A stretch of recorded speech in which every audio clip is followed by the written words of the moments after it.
Welcome back, Washed Up Walk-Ons fans, episode 217 of the podcast. Today's really a tremendous morning because we have our buddy Kevin back. We've missed him dearly. We've been having to record these podcasts at times where he's doing things that normal people would call success. We would call him sandbagging us, his friends who actually matter. But today he's not doing that. He's with us early ass morning. And Kluver, again, found a way to show up without sleeves on. I live in the desert, have for like 800, maybe 900 days now at this point. And somehow I still find a way to show up with sleeves on every time. My closet's still full of them, but this guy has to show off his guns every chance he gets. And he even cut the sleeves off our own merchandise just so he could show his shoulders. So the guy is really trying to sell his fitness program, and that's all the shitting I have to do on him for now. I'll turn it over to him. What, Kluver, before we get into this, what is the proportion of sleeveless shirts to non-sleeveless shirts in your wardrobe right now? Because I would say just by podcast appearances, it's like 70-30 sleeveless. It's like 90-10. That's a great question, Kevin. And as Drake mentioned, I am happy that you're back. Like, you jump on, you're in the office, which, by the way, your backdrop and you've got the little barbell over there and your rewards and some of the stuff. I mean, it looks fantastic. It's so much better than Drake and I's backdrop. And it just makes me happy. I get made fun of it for it. When I'm on like these work calls, they say, "Oh, the CEO is on now." I mean, hey, so we're not the only ones. I'm glad this is it's a community deal. So I told Drake's spoiled. Drake lives in the desert, and that's true. We were out there in March, and granted, the weather wasn't great when we were there, but it was like 75 degrees. All right. No, but honestly, nobody gets screwed on weather worse than my visitors, because my mom, she doesn't get good weather except during the absolute months where you can't get bad weather. But like when she comes down in the winter, usually if she's here for 10 days, it's like she gets 3 days of sun, which is just absolutely absurd. Yeah. So when you live in that environment, you're spoiled by the vitamin D and the rays. And so you get used to it and you just kind of fall back into like, oh, I'll just wear sweatshirts, especially because you keep that air conditioning nice and flowing on the inside. Because if you don't, y'all will literally die because it gets that hot. I think it's already touching like 100 there, right, on the hot days. And it's easily. It's been 100 here for a while. And it's May. So in Iowa, we roll out of winter and we've all been hibernating like bears. And so I start to get a little frisky with the wear, right? And I don't get to go outside because I sit at this goddamn desk all day and just program workouts and watch Twitch. I mean, my life is... You're trying to get vitamin D through your computer screen on your biceps? That's exactly what it is. I keep the window shade open and just try and soak in as much as I can. Honestly, I wear less than this during the day. But Kluver, is there anyone making you sit at your desk when you're doing this? Is there anything preventing you from going outside and sitting on your laptop? My laptop actually did break. I don't have a laptop. Granted, I could do it on we bought an iPad. I could do it on the iPad. But it's just, I have more of my shit up here. There's no excuses. I just like wearing cutoffs. The ratio, to answer your question, Kevin, is honestly probably not as crazy as you'd think. I would say I have a bunch of t-shirts that I don't wear on the podcast. You guys see very limited. I would say 1 in 4 of my t-shirts are cut off. So this kid picks from the 25% of his wardrobe every time he's going to be on camera. Mm-hmm. Yep. That alone, Kluver, I haven't wanted to beat you up in a while. Today, I want to beat you up. Okay. Well, it's a good thing you're out in the desert then. Lefty's had a good 3 days. And I love Phil Mickelson. I think I don't know a soul on earth that doesn't like Phil Mickelson. He's just one of those guys. What are your guys' thoughts on the weekend so far, and can he pull it out today? Okay. I would love to see Phil pull this off. I don't think he hangs on. Absolutely love it. I think he can hold on, dude. He's swinging the club well enough that he's not he is hitting the ball 320. If there's anybody that can actually play with Brooks Koepka when Brooks is on his game, it has to be somebody who's hitting it as far as him. Phil is actually hitting the ball as far as Brooks Koepka is, within 10 or 15 yards, and he's playing his wedges unbelievable. So his wedge game's always been his strong. Wedge game is fire. But did you see some of the shots he's been pulling off, like that 115 yard from the left bunker over the tree? He hit it to like 2 feet when it spun backwards. Stupid. Like, that's a shot that nobody can hit. Like, you could put God in front of that golf ball and he can't make that golf ball do that. But which, by the way, we met God right as we started this podcast. So as long as Phil's putter is on, Phil can win this tournament. If Phil putts well on Sunday, he can win the tournament. When was Phil's last major? 9 years ago. Yeah, it's been a hot minute. Dude, he's 50 years old, man. Playing at the top of the world. You gotta think, like, is this the last hurrah? Is this it for the old dog? Well, you would have assumed it would have been, except for the fact that he's found more distance than he did when he was technically in the prime of his career. Like, Phil didn't hit it consistently 320 with the driver ever, and every time he's hitting it out there in the middle of the fairway 320. And I mean, the guy has found the fountain of youth, honestly. Hey, Steve Stricker. I don't know what it is, but just like on social media too, it seems like he's having more fun with the game now. He is.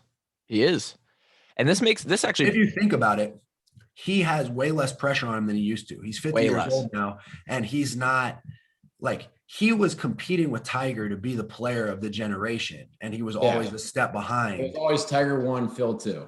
And he was always having to chase that. And I'm sure that truly aggravated somebody when you're one of the best in the entire world, but you're still second rate compared to this guy who you've been competing against forever. But now Phil's just like an old man. He's found, like I said, the fountain of youth in his swing. And it's just like, screw it, man. I don't have pressure anymore. I love golf. And this is just an amazing opportunity. Like, when you swing free, you play better. A lot comes to mind here. And as you just mentioned, it was always Tiger, Phil, 1, 2. Take a guess at Phil's lifetime earnings. 35 million, 50 million. I was going to say around 50 million. 92 million. Jesus. Is that just from PGA golf, or is that sponsors included and everything? It says for Mickelson, one of the most popular, accomplished, and wealthy pro golfers in history, a win would put him at over 94 million in career earnings. Mickelson ranks second on the tour's career money leader list with 92.4 earned prior to this week's PGA. Woods leads with at the list with 120.8. And see, I actually would have guessed Tiger's is higher. I would have too. I thought Tiger's would be higher too. But that's, again, I believe that's Tiger by a fucking mile. I mean, 30. That's just purse winnings though. Mm-hmm. Like when you think, I mean, Tiger's probably closer to a $500 million. Tiger's endorsements are at least times 3 as earnings. Mm-hmm. Yeah. So he had a fucking Gatorade named after him. Right. So and he was within the top 2 or 3 ranked athletes in the world for like a 10 consecutive year span. It was it was the top boxer in the world, Tiger Woods, LeBron, and the top soccer player in the world, pretty much. He's got to be, he's in between half and a bill for sure, if not eclipsed $1 billion. For those big time guys, the endorsements, they're always bigger than the game money no longer matters. Like the salary doesn't matter anymore. I mean, just think about how stupid this is, actually. Name another sport where an athlete has a Gatorade named after him, a video game named after him, and Nike has their own line of clothes after him. Honestly, the closest you could get would be like skateboarding. It'd be like Tony Hawk. Tony Hawk. Yeah. Here was going to be my answer until you said video game was Michael Phelps. Mm-hmm. With Speedo and they should come out with a little swimming 2021. Oh, I would buy a console just to play the game. That'd be incredible. I don't know how you would do well though. Like, what would you? That's probably why they haven't come out with one. They actually named the video game Tiger Woods PGA Tour. Like, it's his tour. Everyone else is just playing with it. Yeah, it's his world. Everyone's living in it. So this brings up the question: is golf? When is the prime of golf then? It's way later than most sports because clearly reps matter. the prime of golf. I won't say your prime is later. I mean, you think about in the last 10 years, some of these young guys have really started That's to true. dominate. Yeah. So I wouldn't say your Rory. prime is later. You just play a lot later than other sports. So is the prime just extended then?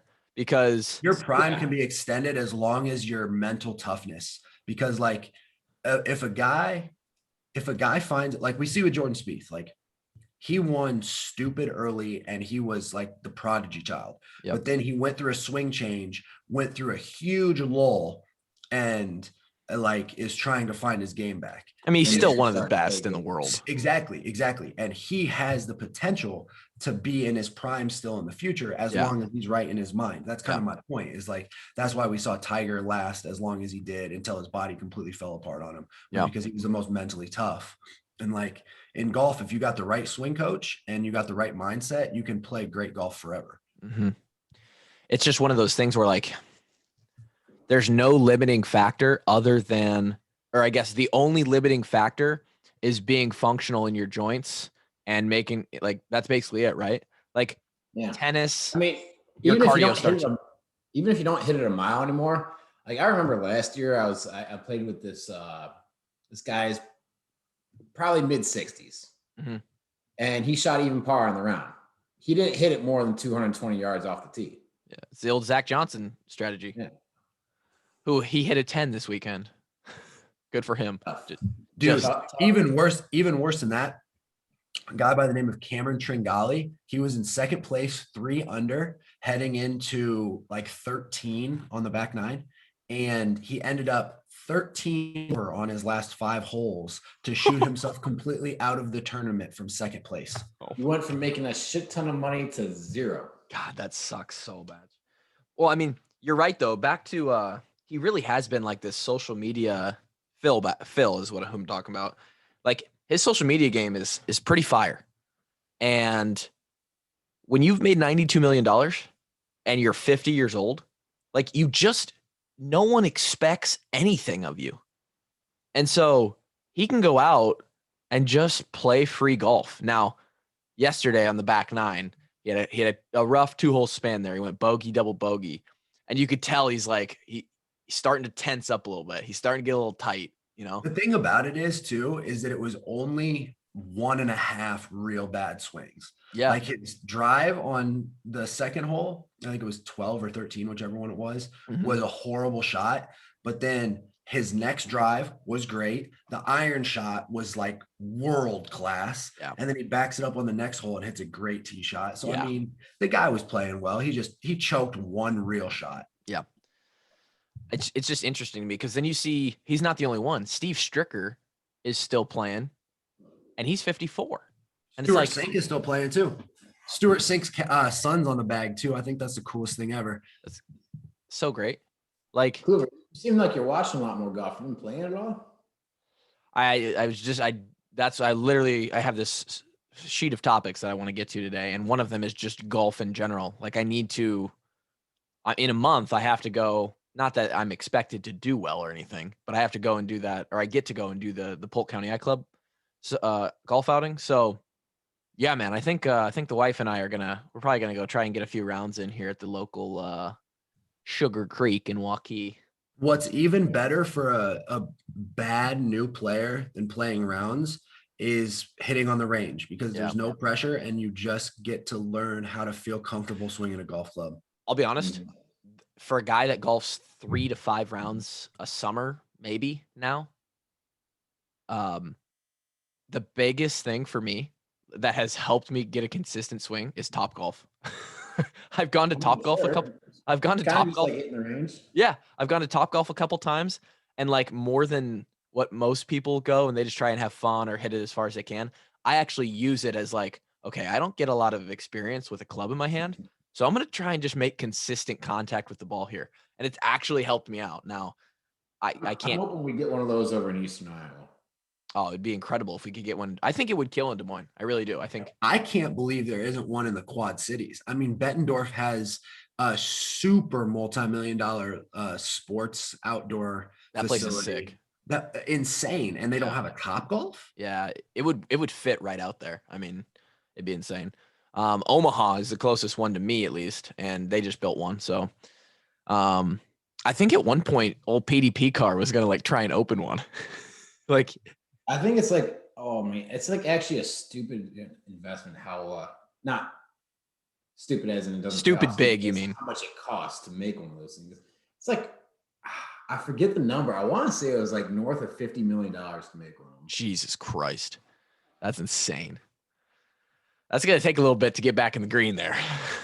but they dude, bring every time in I've been to one, been packed. It's Like, never like it's a great time. People Yeah. love it. yeah. From no, what I heard, the year 2020 was tough on Topgolf. it probably Well, was, but naturally, it was tough on pretty much every business out there. still an impeccable idea though. Like once you get it going, I mean, there's not even a lot of upkeep, right? Like, you just get crappy balls that have little trackers in them. You get clubs that are and you just, most people bring their own clubs.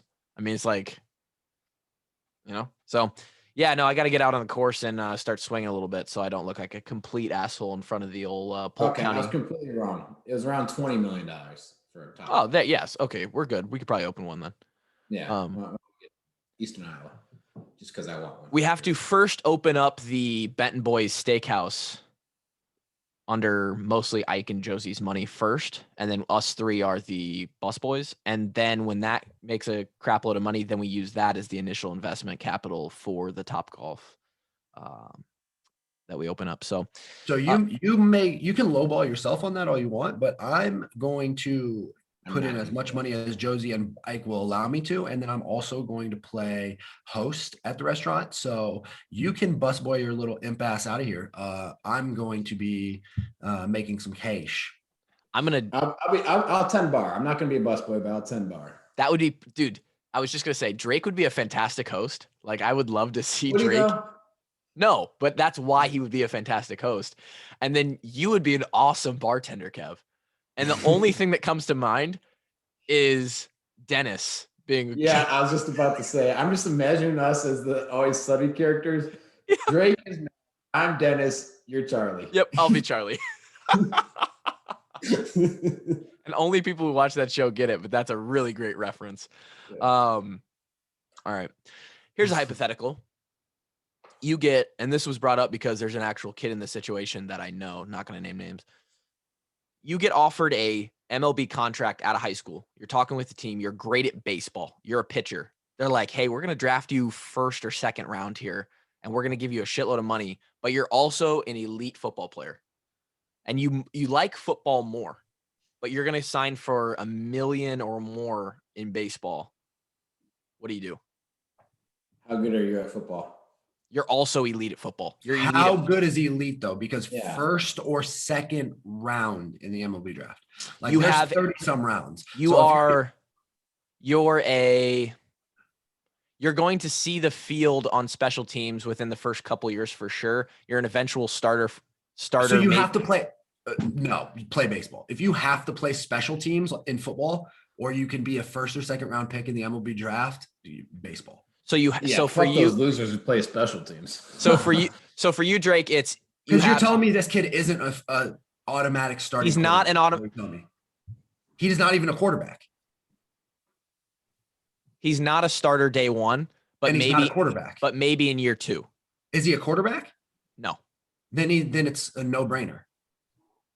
If you're not a quarterback and you can go be a pitcher in the MLB and potentially make pitcher money.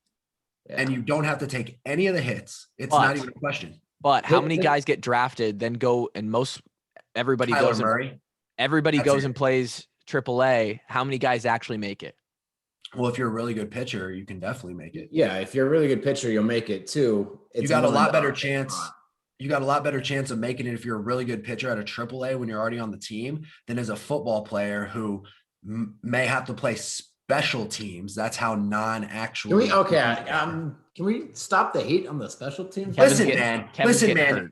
I was a special teams player too. Like we understand we didn't have the opportunity to be a first round MLB draft pick. And we know exactly where on the totem pole you rank if all you are is a special teams player when you're young. Like if you're fucking elite and you can go do something that Kyler Murray can do, then sure, take your shot. We're hung up on the special teams. I was saying like you're guaranteed gonna be a four-phase special teamer immediately. You're probably starting year 2 and you are in line to be the star eventual draft pick from the team.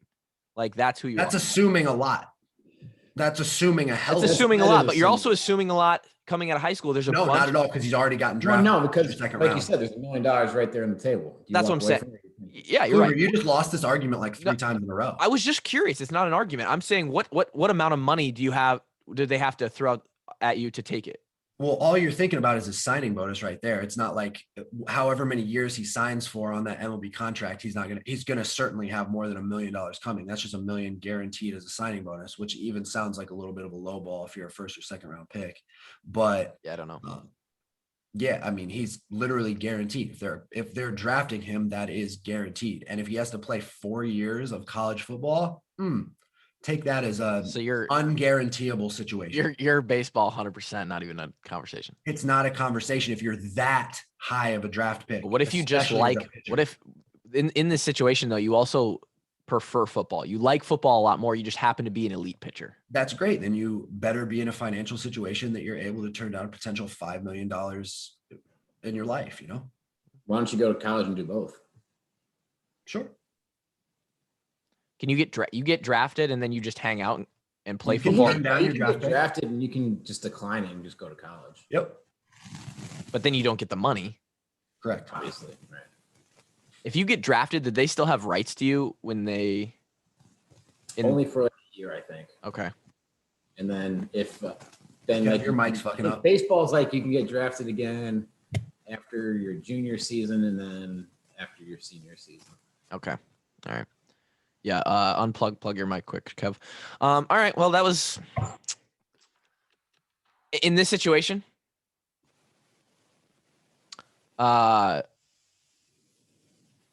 Kids going to college. So, yeah. Play football? I believe, yeah.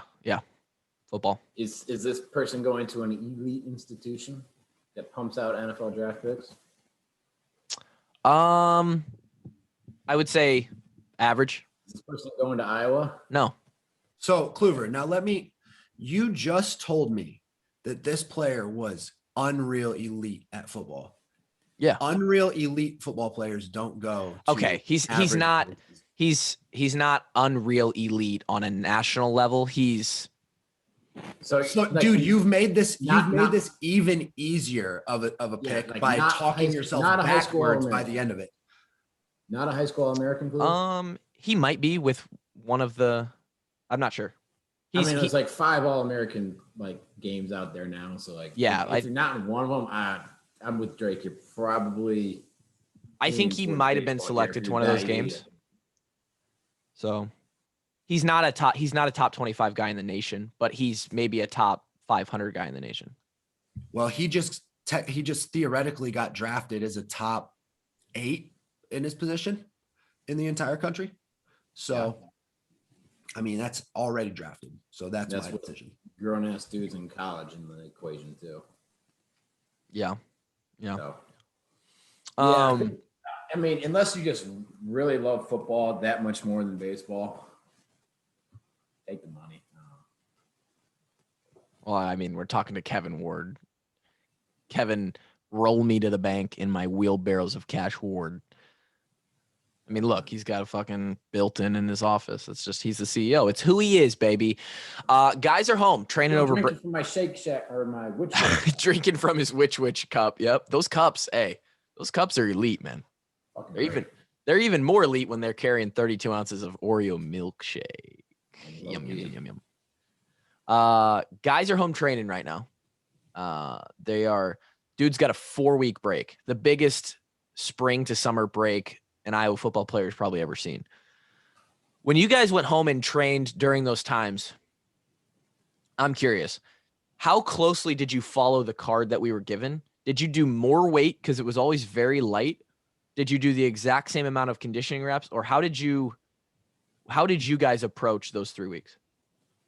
I usually just did the card. Sometimes I would do some more conditioning because the conditioning was like really light. Yeah. I knew that we were about to get put through the gauntlet of summer conditioning. So I'd sometimes run more, but as far as lifting, I pretty much just stick to the card. I did the exact opposite of Kevin. I lifted heavy ass weights, ignored the card, and very rarely conditioned myself. I was curious. So I hated conditioning. Dude, I was fat and my joints hurt. I hated running. And if Doyle wasn't there to make me do it, I'll just lift some weights. I would also sometimes do some like GPP style stuff because you come back and you do GPP for 2 weeks. But like flip tires and stuff. Yeah. Yeah. I always thought that the conditioning was a little bit closer. It was I always thought it was interesting how low level they gave us over break. It's like, then we have guys come in after a 3 or 4 week period and they're dragging ass. It's like, well, yeah, because the card we just had was like 3x3 hang clean at 128 pounds. And you made us run 655s. Like, it's because we didn't do anything. So our break was only 2 weeks. So like you're going to keep your conditioning for 2 weeks. You just got to do literally something. Yeah. And they wanted to make it so that guys would actually do it too. That's true. Clearly that didn't work for Drake. I would do the card exactly, the lifts exactly.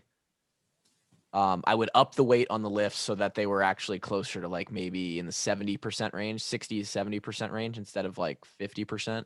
And then I would run the conditioning reps exactly as is on the card.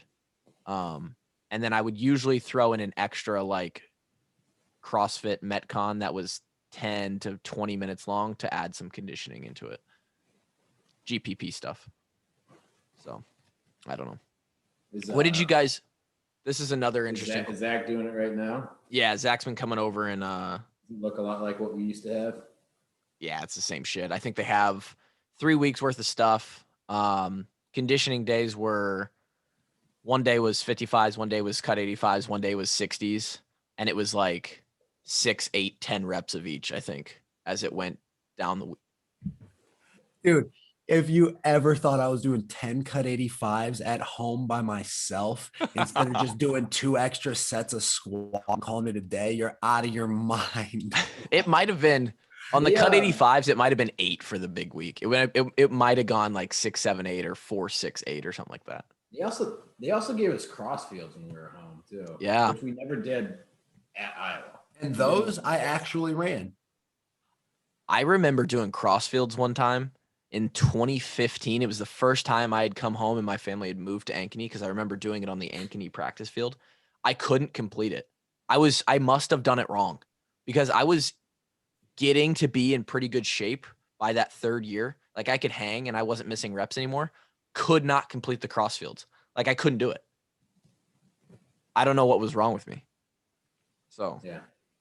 I do gotta say is like when you go home and you go from a high energy environment like the weight room at Iowa, it's true, to lifting alone at like your high school or whatever, it's kind of a shock to the system. Luckily, I had my brother for 4 of my years to work out with, but yeah, that I always remember sucked. But you know, dude, that's what you have to do after college anyway. So get used to it, I guess. Yeah, Kev, is there any way you can pull your mic closer to you? Not all the way close to you, just all the way to the edge of your. That actually does sound better.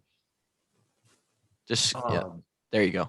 Our gym floor at our high school was like a rubber. You put down a bunch of rubber mats together. Yep. And so we had soft shoes and a rubber floor, and trying to squat with that after coming from Iowa where you had those platform shoes and a hard, like firm resistant floor felt terrible. Dude, it's all about force, dude. You're literally letting energy leak into the ground. Like you can't do as much weight. It's just not as. And my aired up shoes were also absorbing the energy. Right. Yeah. No, if you want to squat a PR, you definitely want to be on a platform with Romalios on. Those things are. I always love the You got the raised heel just a little bit too. It Yep. made a world of difference. Oh yeah. Love those things. I would get myself a pair, but they're $180 and I don't care that much. It took me till year 3 to feel good about pushing myself in conditioning in the summer. As you guys know, you can't really hide in front of your teammates. Your teammates see everything. You guys watched me struggle. Me and Manders pull the fucking Manders. we were pulling the caboose, man. For us, for a couple years. 2014 Summer of Manders is the most suffering I don't think I've ever seen an individual take. And he went through it, man. He went through it. I mean, dude was halfway done with the rep at the end of the time allotted for the rep. Oh God. And he just kept going, man. He just kept going. And they felt bad for him. They didn't even call him out. It was just like, I mean, what can you do at that point? Like, you're obviously just nowhere close. yeah. It's really not an effort thing at that point. It's just he physically can't do it. Right. And I was making times, but mentally in my head, I think I felt like Manders until the year until 2016, until we went undefeated. And then that following year, I finally felt like I had a grasp so much on the strength and conditioning side of things. Like I knew the flow of certain workouts. I knew where to put the energy here, how do I get through this most efficiently? And I could finally push and try and compete. Were you guys on that level right away? Or did it take you a little bit to get there? Because my high school conditioning it took me 2-3 years to get there. You guys were both much further along. When did it feel like you could actually finally go out and you weren't worried about not missing a rep, but kind of. I understand what you're saying. If it wasn't hot as bejesus out, I would say 2015. So I was a year ahead of you. Okay. Where I was going out and trying to win reps and stuff. Right. But I was still with the skill at that time, so I wasn't winning a whole lot of reps out there, except for cut 85s. I was good at cut 85s. Couple hip and then once I changes. moved to linebacker, I was pissed if I wasn't winning reps. Yeah. Yeah, I mean, when I came, I think that summer the only other upperclassman semi in my group was Ben, so it was just it was just me and Ben going at it. Yeah. When I came in, I was fresh off of track. I was 200 pounds. I was reasonably ripped and I was running with the semis. So I was pretty confident I was never going to miss a rep. And even though I was really close to missing a rep later in my career, when I was fat, sloppy, busted ass leg, out of shape, I still made it through the career with no missed reps. So I felt good about that. No missed reps and no penalties in a game. Wow. That's 100% something to be proud of. That's incredible. And I was still one of the 30 percentile tier shitters on the squad, but no missed reps and no penalties. So eat my nuts. Did you ever miss body weight either? Miss body weight? Oh, I miss body weight. Come on. Dude, in camp, I was 12 pounds under at times. Really? Yeah. Camp doesn't count. They don't care about camp. Oh, I still probably missed 2 or 3 body weights ever in my career. Yeah, I missed 2. I accidentally missed 2. There's no reason I should have. Yeah, I for sure did. You have one of those days where you're like, oh yeah, I've made body weight 12 weeks in a row. I just do what I always do. I'm a little under. I'll drink a Powerade after your body weight's 216. You got to get to 213.6 to be considered 214. And you roll in and you're like, son of a bitch, I sweat too much during the warm up. I'm 213.3. Son of a bitch, I just missed weight. I'm coming in for breakfast tomorrow. My whole life sucks. Fuck. Yeah, that's literally is how it goes though. Sometimes you weigh yourself the night before. Okay, I'm good. Then you lose 6 pounds overnight, and it's just God damn it. So shitty. Yeah. Do you think that the way they handle body weights, how would you improve the way they handle body weights? Was it not that it was too strict or it wasn't strict enough, but with do you think the window's enough? I think because your weight fluctuates so much throughout the day. Yeah. I don't know. If there was I don't know. I think it'd be better if there was, I don't know if this is even a reasonable way to try to do it. But if you could like say like if we're weighing in on this day, like weigh-ins are always at like this time. Yeah. So you have like a constant time to like weigh in at, I feel like maybe once too often they did things in a way that was like, hey, we're trying to get you.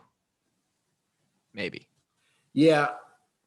And it can sometimes feel like that, but at the same time, it's a way to just keep you honest. And Yeah. So like, like there's guys who weigh in on Monday and then, the overweight guys eat their ass out the rest of the week. And then the underweight guys like drop 10 pounds by the next day. And so they want to see that. Okay. It's not like we're trying to catch you. It's like, we want to see like, okay, who's actually not where they're supposed to be.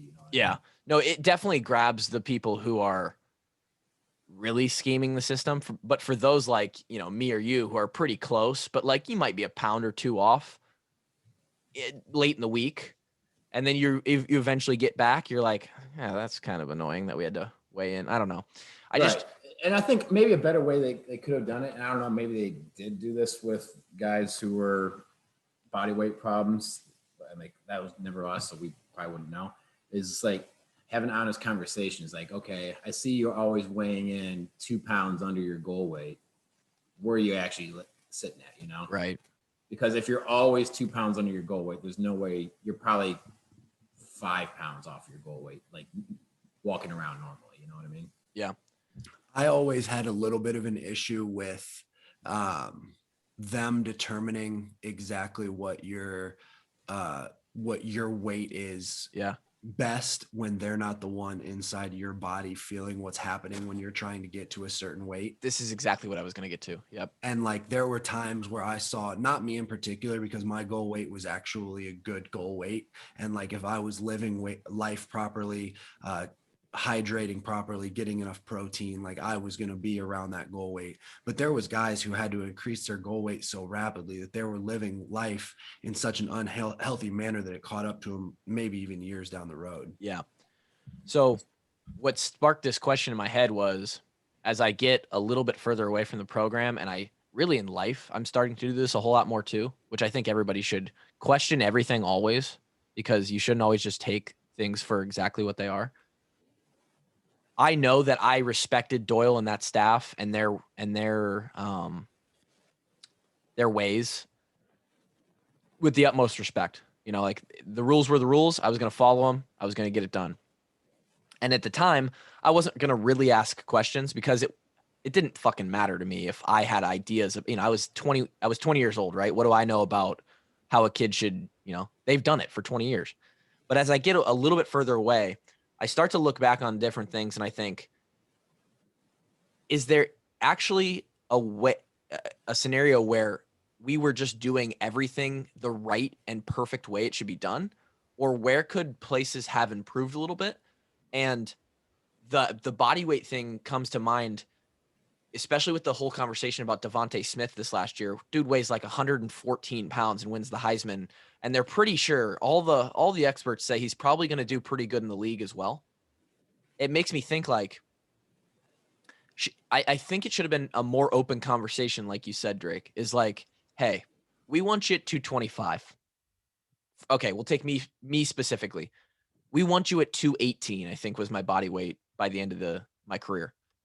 But I got to be honest, I felt a whole lot better. I felt leaner. I felt more athletic, a significant more, if I could do about 212. It was just, when you are you're that elite and you kind of I wasn't elite in any sense of the term, but when you're at that minutia of detail and here's how I feel at this body weight. And if I go up a few more pounds, it changes this for me. Maybe a conversation of like, hey, where do you think you perform the best? Where do you feel the best? Because I do think that the what's it called? The data that you collect, what's it called? I don't know.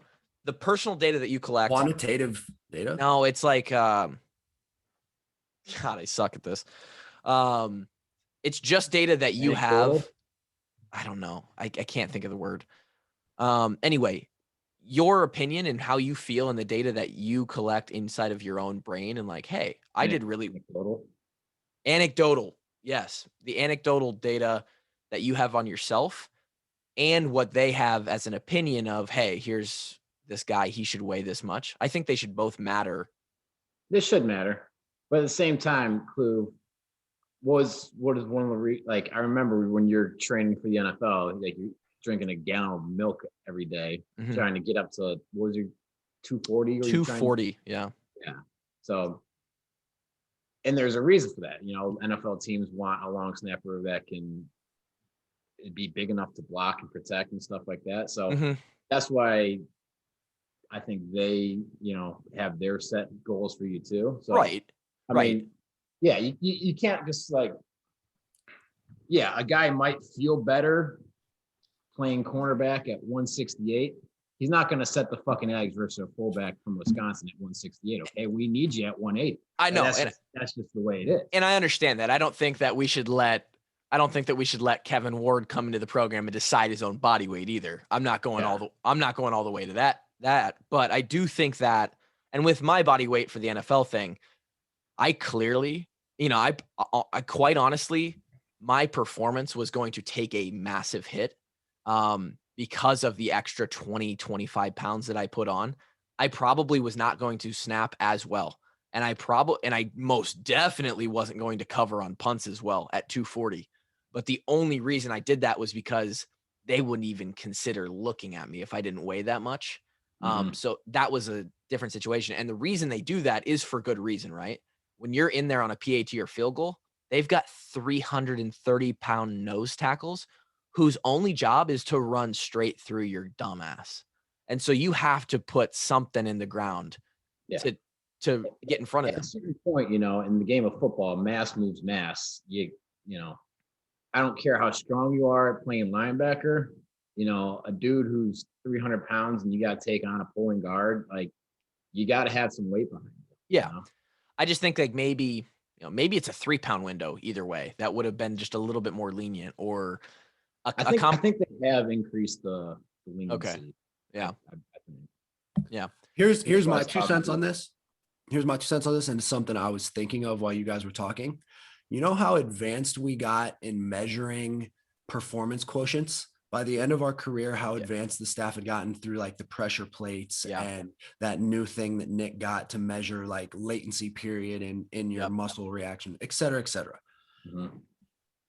In theory, could the strength staff and the coaches not get together and find the kind of like the peak performance that they want out of each position? And then you simply train your player to find his maximal like weight to translate to the closest he can possibly get to meeting those quotients that you're looking for. Because we had all the analytical data that we could. Are you saying like take like your perfect example of a player at a position? So like for linebacker, take Josie Jewell and like, okay, we want to basically create more Josie Jewell. Is that what you're trying to say? Or, well, I was thinking even more than Josie, like Josie had so much ability up here that he didn't even have to, he wasn't as elite physically as he was mentally. And like, there's linebackers who are way more physically elite than Josie, but he was just unbelievably good. So like, what I'm saying, I mean, he was pretty fucking strong too. No doubt. But what I'm saying is, do you think Amani Jones and Aaron Menz were both more physically elite? Do you think they both had more physical capabilities? Yes. So like Aaron Menz is one of the most physically freaky people I've ever seen. And like, to me, what he could do from like a performance quotient standpoint is something that we all were striving for. Yeah. I mean, so but at the same point, like, you know, human beings are, you know, incredibly variable. Like, I agree, but you're not letting me finish my point. You're not letting me finish my fucking point. If Aaron Menz is theoretically the ideal, or even if it's not him, you just have a theoretical ideal. And then you take a player and at 225 pounds, you've worked him up to 225 pounds and you see what he's capable of doing from a performance quotient standpoint. And then you force him to boost himself to 235 pounds and you see what he's capable of doing from a performance quotient standpoint. And you find somewhere in between those numbers, or maybe it has to go higher, or maybe you find that it needs to go lower than 225. Like you find somewhere in there where that particular player is performing as closely as he possibly can to your ideal performance quotients. And that's how you find the ideal body weight. And I don't personally think we did it like that. And I thought that we could. And I'll tell you why. It's going to take you years to find that out. You only have 4 years to that. I'm with both of you here. I know exactly where Kevin's going, and I know exactly where you're coming from, Drake. I think that's the perfect way to do it. The issue is with 125 guys, the nuance of how dialed in that's going to end up being, I don't think they have enough time to put in specifically to each and every guy. It's right. You know, yeah, you're saying going from 225 to building up to 235, that's going to take you at least a year. And then you're like, oh shit, like we went over it. Now we got to walk them back down to, you know, that's like, okay, now 18 months later, now we're at the perfect, okay, oh, awesome, you graduated. I do think though, Drake, that in a perfect world, that is the way I think you're 100% on. Like if you could find it, and I think there's some little bit of intangible data that you'd have to collect too, like Josie.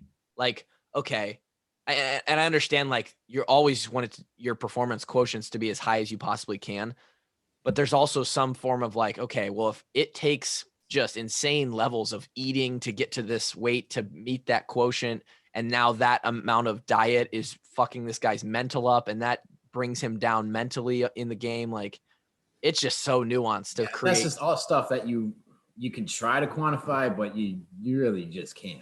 I think with one guy you could do it. Like, hey, let's just make this guy a science project. Right, yeah, if you have a team around, like LeBron James probably has like a team around him, like exactly realizing everything he fucking does, from his sleep to every calorie he takes in to every massage he gets, the amount of calories he burns in a fucking workout, and yada yada yada. Yeah, can you do that with 125 guys? No, I don't think so. That definitely could be a good point. I was just trying to think of ways to, because I mean, for some players, the anxiety of gaining or of weighing in and the shit that they were going to get into because of their weight was far excessive from the stress they even felt on game day. There was players who felt like they were in a cakewalk on game day as opposed to the battle that they were going to fight against the scale. And I just felt like, even though I wasn't part of that group, it was excessive. And I always thought that from the time I was there until now. And that's kind of where the base of my question was too, is like, even though I agreed with them monitoring body weights and it being a very crucial part of the game, the amount of anxiety that I'm not going to name names, but I watched some dudes throw up gallons of water because of what they put themselves through just to make weight on a Monday. Right. Like you wouldn't have had guys hiding 2.5 pound plates in their compression shorts if it wasn't a big deal. And that's why we had to start weighing in without our shorts on. Even I got caught a couple times. I didn't get caught, but you throw a couple Powerades in your hand and then you hold your lifting card in your hand with the Powerades on the other side so the coach can't see it. 1.5 pounds, 2 pounds right there. And they just think you're holding your card. I did it multiple times to make sure I was there. Like, and I didn't have anxiety about it, but I was having to create tactics to sneak around and make sure I made it because the repercussions weren't something I wanted to face. It was just like, maybe we find a better way to do it here. I don't know. And Drake, I just got one last thing on your point of like getting real dialed in on it. Like there's a saying in strength conditioning, it's better to coach a good program great than to have a perfect program executed poorly. And true. I think striving for perfection in a team sport as big as football is, you know, unrealistic, and it's probably not going to pan out as well as you hope. Yeah, I definitely agree with that point. And when you guys were talking about how grand scale it would have to be in such a short amount of time, that's the big kicker. 4 to 5 years is a big window if you think about it in small terms, but when you're trying to rebuild an entire human being, it's not that big of a window. Like I do understand that. I was just thinking like from how malleable players are, and especially elite athletes are at that young age, as they're working into their prime. I was just like, in my mind, I was thinking, if you've got a guy that you're watching squat over 500 pounds, watching hang clean and hang snatch in the top percentile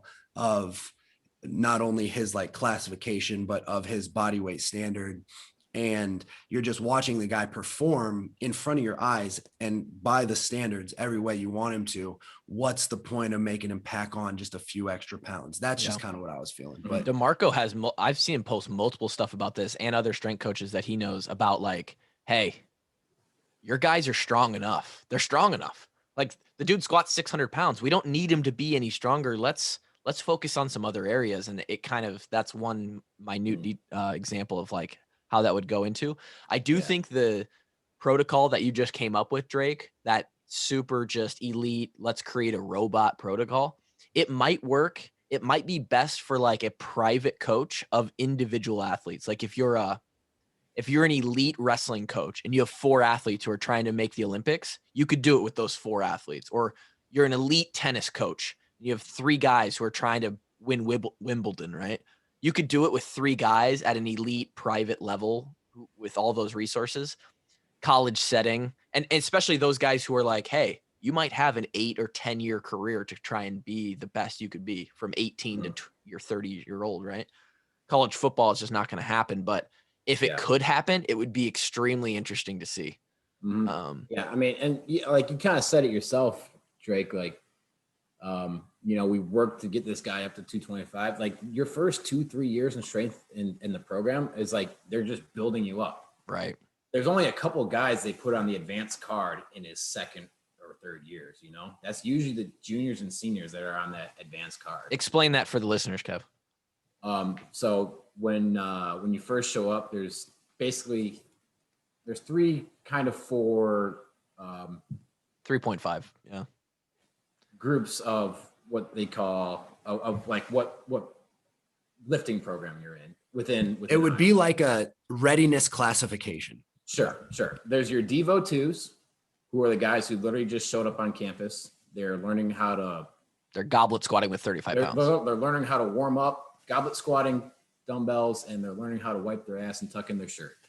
There's the Devo 1s, who are usually the second-year players, who have graduated for that. They know how to wipe their ass.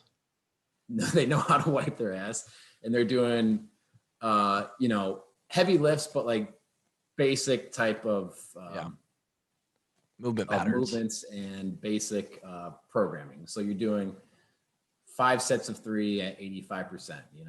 Some real linear strength, get real man muscles type shit. Next week's heavier than this week. The week after that's heavier than that week. It would be like what you find. What 98% of you guys listening, if you've gone through a strength program that you found, it would be Devo 2, the second out of 4 levels is what you would be doing. And then, and most of you should be on fucking Devo, the first one. Like, hey, there was another one. It was before advanced. I forget the name of it. What we called it. It was I think it was just intermediate. Was it just intermediate? Yeah, and that was like your 3rd-year players. Usually, sometimes the younger guys who are more developed are in that card, or the older guys who are just not where they need to be are on that card too. And then you're starting to do some more advanced stuff. You're starting to do some contrast training. And then there's the advanced card where you're doing some of the stuff that DeMarco's out here doing. Single leg, French contrast training. You're doing, what are the very advanced plyometric stuff. Mm-hmm. What are the lifts where like you unrack it, do a rep racket? I can't think of the name right now. Oh, you wait 30 clusters, dude. Listen to this. That's when you're an advanced card. That's usually some 3rd-year players all the way up to your 5th-year players. Usually the 4th and 5th-year players are doing that card. Yep. And that's when they break out all the cool and fancy stuff in strength conditioning. Yeah. That is when it was French contrast and clusters. Yep. That's when strength conditioning became not Fun. monotonous at all. It Fun was as fuck. It was like, what in the hell could we possibly be doing today? And you were just doing movements that were making you feel like you were turned into a superhuman. Mm-hmm. I literally thought I could fly on the banded The jumps. French contrast is great. And it was funny as hell to be you're over there doing banded jumps and like 360 plyometrics over ladders, and the freshmen are over on the other side of the room doing like ab wheel and tempo squats. We got to watch them go tick tock, yep, tick tock.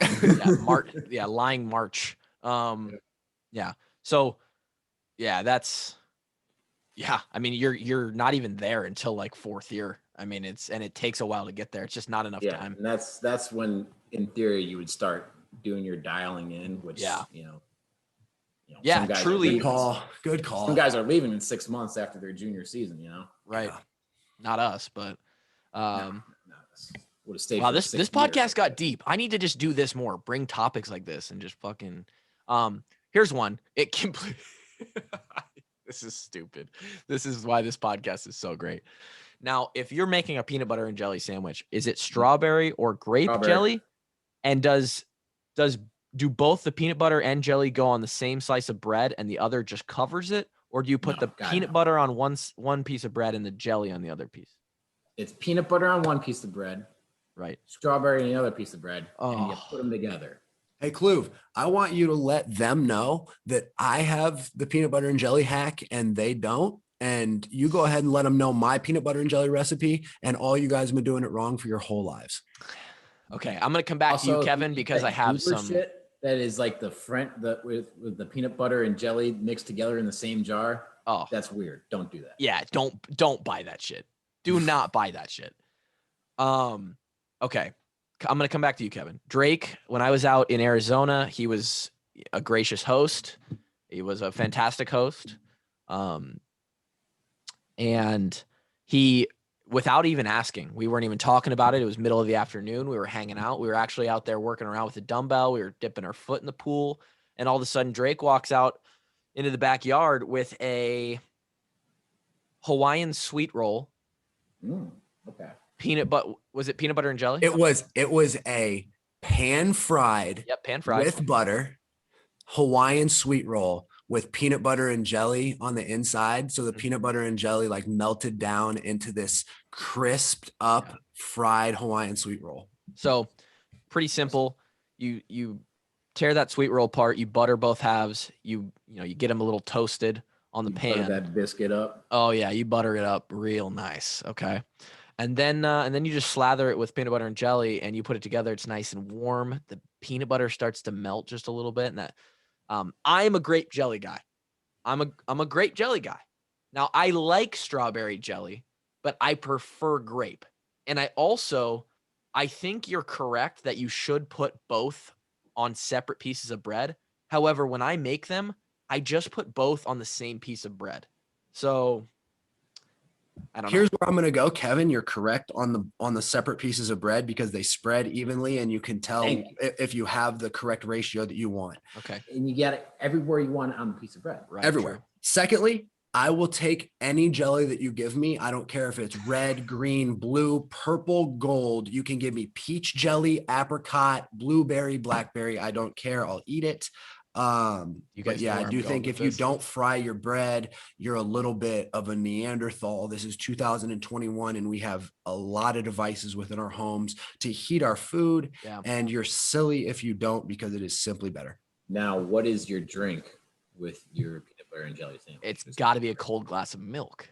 I mean, milk is the best, but I am having quite a few issues with dairy at this point in my life. So I'm a water guy, ice water. I will say, like, if you're creating the perfect meal now, in general, I don't have a lot of milk in my house. Maybe some almond milk, which is all right. It's not like that old 2% or whole milk that I grew up on now.